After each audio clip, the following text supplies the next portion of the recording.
Êtes-vous libre de faire ce que vous faites en ce moment? Êtes-vous libre de regarder ce cours de philosophie? Êtes-vous libre de préparer le bac? Êtes-vous libre de passer le bac? Ou bien, vous sentez-vous contraint à faire cela, contraint par vos parents? Vous sentez-vous dans l'obligation d'avoir des diplômes pour ensuite avoir une carrière et gagner votre vie? Bergson disait que tout homme a deux philosophies, la sienne, celle de Spinoza. Spinoza est une haute figure de la philosophie, par ses idées, mais aussi par sa vie. Il est né à Amsterdam, il était juif, et il a fait des études juives approfondies, mais il avait des idées beaucoup plus libérales, il refusait le dogmatisme, on lui a enjoint d'arrêter de dire ce qu'il disait et d'écrire ce qu'il écrivait, il a refusé, et les rabbins d'Amsterdam l'ont excommunié, ce qui pour les juifs signifiait et signifie qu'aucune personne juive ne doit plus avoir de contact avec la personne excommuniée. Il s'est donc trouvé coupé complètement de sa famille, de ses amis, de son milieu. Il est parti d'Amsterdam, il est allé vivre dans un petit village, il a appris le métier de polisseur de l'Empire, métier aujourd'hui modernisé mais qui existe encore, et il a gagné sa vie de cette façon, il a passé l'essentiel de son temps à écrire de la philosophie, et notamment son livre principal qui a pour titre L'éthique. Ce grand penseur ne croit pas que l'homme soit un être libre. Il est déterministe. Il croit au déterminisme des hommes. Il dit lorsque nous avons le sentiment de notre liberté, le sentiment de choisir, le sentiment de décider nos actes, en fait nous sommes dans l'illusion. Tout comme une pierre que l'on pousserait en haut d'une pente et qui, au cours de sa descente, pourrait imaginer qu'elle est libre et qu'elle a choisi elle-même de descendre. Tout comme un homme sourd va parler en croyant vouloir parler. Et lorsqu'il n'est plus sourd, va regretter d'avoir dit ce qu'il avait dit. Tout comme un enfant, un bébé, croit librement réclamer son lait, alors qu'il est poussé par ce qu'on appellerait dans son langage des appétits. Nous ne sommes pas libres, nous croyons l'être, parce que nous ignorons les causes qui nous déterminent à agir. Tout ceci, vous le retrouvez dans un texte cité ici, concevons une chose très simple, une pierre qui roule, etc. L'homme est déterminé. Ça signifie qu'il n'est pas différent de ce stylo. Je lâche ce stylo et il tombe. Il tombe nécessairement. Le déterminisme, c'est cela. On obéit à des lois nécessaires. Je ne suis pas plus libre que le stylo qui tombe, que la pierre qui roule. Nécessaire s'oppose à contingent. Nécessaire, ce qui ne peut pas ne pas être. Contingent, ce qui peut ne pas être ou être autrement. C'est un de vos repères au programme. Croire au déterminisme, en général, pour la nature, et dans ce cas pour Spinoza, l'homme fait partie de la nature, c'est penser que le monde est soumis à des lois imparables, des lois nécessaires, des lois régulières de forme mathématique. Et que donc, les mêmes causes produiront nécessairement les mêmes effets.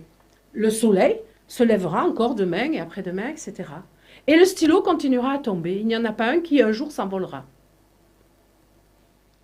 Donc, idée essentielle chez Spinoza, l'homme n'est qu'un élément de la nature parmi d'autres, il ne diffère en rien des autres parties de la nature, il ne faut pas qu'il croie être autre chose, un empire dans un empire, comme il dit. Ceux qui croient être libre, c'est qui considèrent que l'homme, dans la nature, il a un espace à part. Non, il n'est rien d'autre que la pierre, l'arbre ou l'escargot. Ou plutôt, il n'est pas plus libre que la pierre ou que l'escargot. Pourquoi? Parce que Spinoza est panthéiste. Le panthéisme, c'est l'idée que Dieu n'est pas comme le Dieu des Juifs, par exemple, celui de la Bible, un être extérieur à la réalité, un être transcendant. Il est au contraire totalement immanent et transcendant ce qui est extérieur à la réalité et supérieur à cette réalité, qui la dépasse. Alors que est immanent quelque chose qui est dans la réalité, qui est la réalité elle-même. Pour le panthéisme, Dieu, c'est la totalité de ce qui est. Et la totalité de ce qui est en Dieu. En Dieu, comme la table est en bois. Tout ce qui est en matière Dieu. Spinoza est moniste. Pour lui, il n'y a qu'une seule substance. Il n'y a pas l'esprit, par exemple, et le corps. Et cette substance, c'est Dieu. Comme, au fond, le slime, qui va pouvoir prendre la forme de tous les êtres existants possibles. Dieu est le slime pour Spinoza. Spinoza affirme donc le déterminisme humain et en même temps, il dit que la vraie liberté n'est pas en cause. Parce que la vraie liberté, c'est de savoir que l'on est déterminé. Qu'est-ce que ça veut dire? Ça veut dire que si Dieu est tout, nous sommes quelque part un morceau de Dieu. On dit n'écrasez pas la fourmi dans les spiritualités asiatiques parce que la fourmi est Dieu. Non, elle est un peu de Dieu. Et de la même façon, nous sommes un peu de Dieu. Mais nous ne sommes pas un atome indifférencié de Dieu. Nous sommes comme dans un corps, l'ensemble de ce qui est serait un corps vivant, et dont nous serions un des organes. Si vous êtes par exemple le foie de Dieu, le foie du grand tout, ce n'est pas vous qui décidez si vous devez digérer telle ou telle chose. Vous êtes lié au fonctionnement global. Mais cependant, vous n'êtes pas personne. Vous êtes le foie, vous n'êtes pas l'œil. Vous avez une fonction, un rôle, une destinée, pas écrite, mais une vocation, on pourrait dire.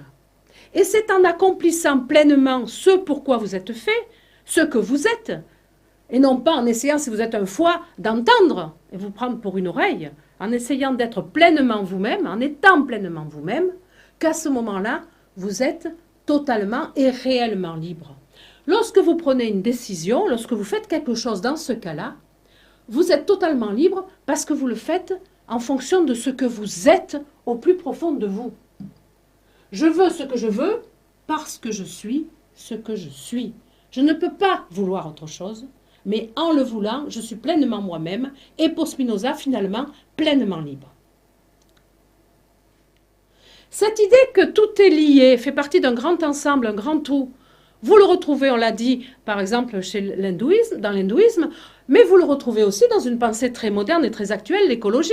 Ne dit-on pas qu'un battement d'aile d'un papillon peut déclencher des tsunamis à l'autre bout de la planète et que chacun de nos gestes, y compris de jeter un papier sale, va avoir un impact sur la totalité de la vie de la planète. Cette philosophie de la responsabilité, vous allez la trouver sous une forme apparemment totalement opposée dans la vidéo suivante à travers la pensée de Sartre.